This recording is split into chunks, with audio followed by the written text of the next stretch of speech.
好的，中共建党100年哦，它执政也超过70年了，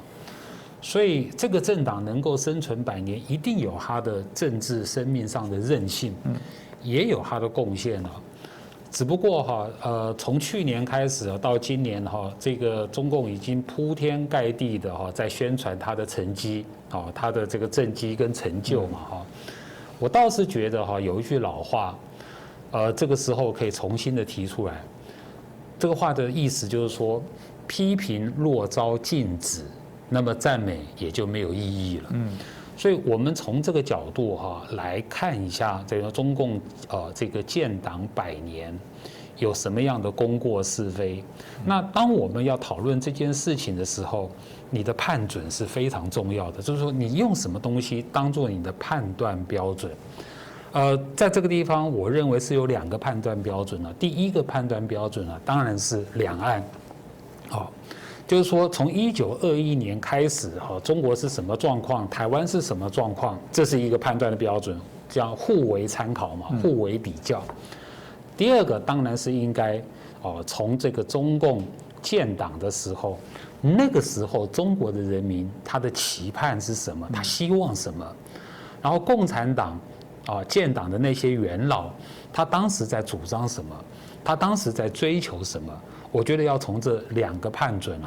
来进行这个评估，中共的这个100年功过，这样才有意义。好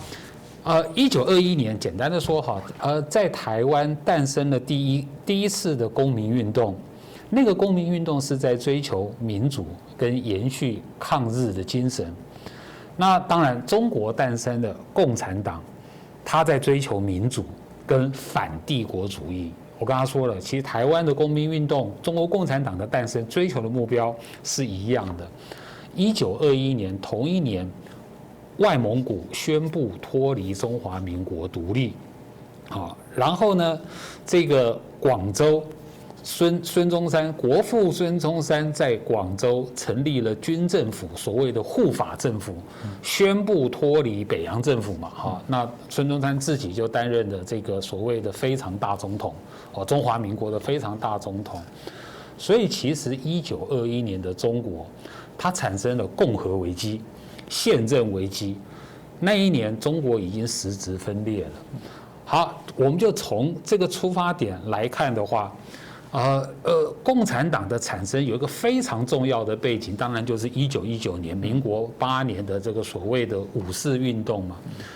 五四运动呢，它当时有两句口号，代表他们追求2个不同的革命方向。第一个口号当然就是德先生跟赛先生，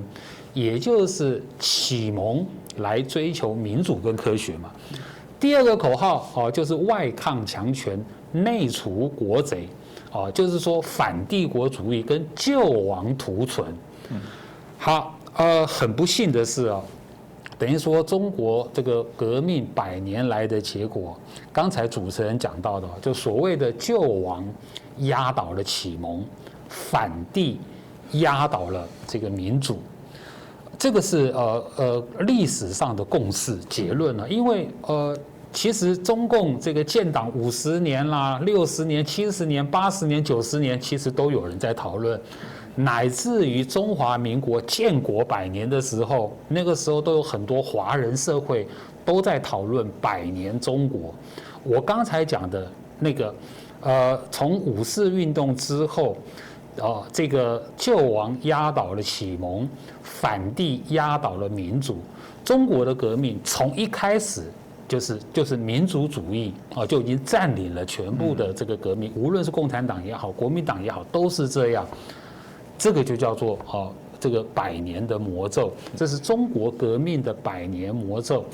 当然也是你共产党建党100年的魔咒。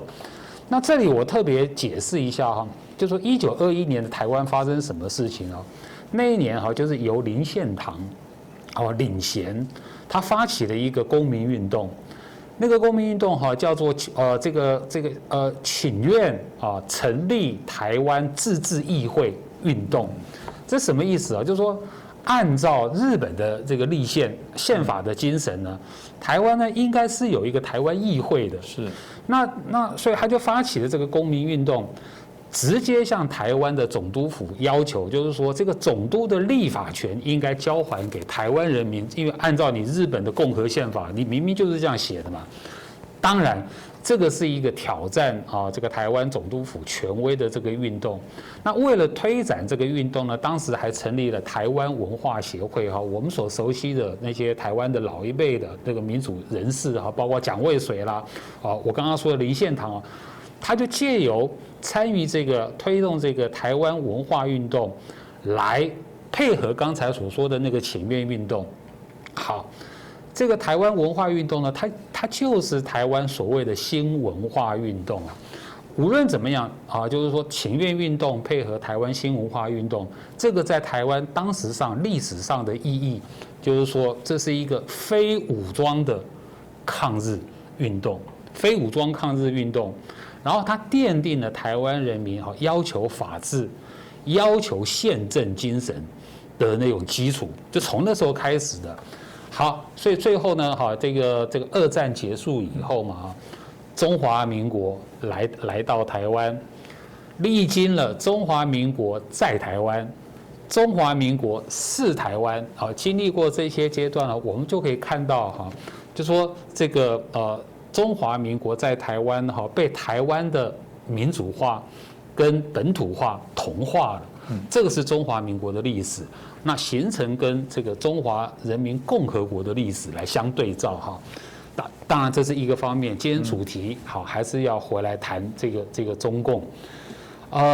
中共这个政党我觉得是这样子，就是说它是一个非常奇特的政党。奇特在哪里？它其实是在1921年7月23号，有13个共产党这个的代表。有2个苏联派来的第三国际的代表参加了中共的成立，所以中共的成立第一个13个人，他是在7月23号，他其实不是7月1号。重点是有2个苏联派来的第三国际代表来帮助中国共产党的成立，这什么意思？这个是外国干涉内政，中国内政之下的产品就对了。所以共产党的成立一开始就是外国的干涉，苏联的干涉。所以这个第三国际苏联派代表参加，指导共产党的成立，指导后面的共产党的各种的政策啦、运动啦、革命啦的方针路线，一路到第7次大会7大，就是中共建国以后，它才结束就对了。所以说这一段的历史其实是令人还算是不胜感慨的就对了。那当然，我刚刚说了就是说如果回到中国历史发展本身来看中共建党100年的话，你第一个你必须谈的就是中共的创党的领袖，那个人叫陈独秀。谈中共建党100年，你怎么可能不谈陈独秀呢？就等于说谈国民党的建党100年，你一定要谈孙中山嘛。陈独秀呢，就是共产党的孙中山就对了。那重点是很奇特，就在这一次的中共建党100年里面根本在中共的官方根本没有出现陈独秀。陈独秀呢，简单的说他虽然信仰马克思主义，虽然他信仰，但是他的民主政治思想呢是非常清晰的，就是说他主张如果要建立一个新中国、新社会的话，一定要学西方式的这种民主政治、人权思想，乃至于共和宪政。陈独秀的选集、陈独秀的言论有很多这种言论，就对了，各位去查。好，这是一个方面。第二个方面就是1935年遵义会议，毛泽东掌权以后，就共产党由毛泽东领导的1935年了。到革命1949年革命成功之前，这个过程中，毛泽东他有无数次的主张民主的这个言论记录举例来说，随便举例，因为很多，随便举例抗日的时候这个毛泽东说中国什么都缺，最缺2件事情第一件事情是抗日，因为他指控那个蒋介石不抗日嘛。第二件事情是民主，缺一不可。那针对民主，他说不能一人一派一党专政。1945年抗日战争胜利之后，毛泽东还是继续说，中国最缺的2件事情，一个是独立，一个是民主。尤其是要这个不能一党专政，希望能开放党禁，希望能够扶植舆论，按照我们今天的话，开放报禁了哈。是。然后实行宪政民主。所以你可以看到，如果说按照这个中共建党的时候，陈独秀的他的这种民主的这种思想，毛泽东的这种民主革命的这种思想的话，那么今天习近平他所主张的所谓的社会主义民主政治啊，它恰巧就是当年这个陈独秀跟毛泽东所要革命推翻的对象。所以这真是一个历史的讽刺就对了。